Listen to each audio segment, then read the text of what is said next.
దేవునికి నువ్వు చెప్పనవసరం లేదు. ఎప్పుడు జరిగితే నీకు మంచిదో అప్పుడే దేవుడు చేస్తాడు. ప్రభు 10 రోజుల తర్వాత నాకు అది జరగాలనుకుంటున్నాను నువ్వు అంటావేమో. ప్రభు అయిన దేవుడి ఇష్టము 10 నిమిషాల్లో నీకు ఈ కార్యం చేయాలని. నువ్వు 10 రోజుల తర్వాత అన్నది ఆయన 10 నిమిషాల్లో చేయాలని ఆశపడతాడు. అలాంటప్పుడు మన సమయాల్ని మనము నిర్ణయించుకొని దేవునితో మాట్లాడటం కన్నా ఆయన చెప్పింది చేయటమే భక్తులైన వారి జీవితాల్లో ఎంతో మేలు, ఉత్తమం.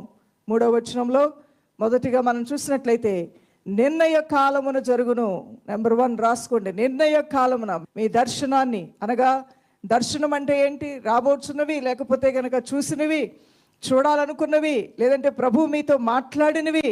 కొన్ని జరుగుతాయని దేవుడు మాట్లాడాడు, కొన్ని వాగ్దానాలు దేవుడు ఇచ్చాడు, సేవకుల ముఖాంతరంగా ఇచ్చాడు, లేదా ప్రభు మీరు వాక్యం చదువుతున్నప్పుడు మీకే కొంత రూఢిగా వాటిని నమ్మేటువంటి ఆ కృపను దేవుడు మీకు ఇచ్చాడు.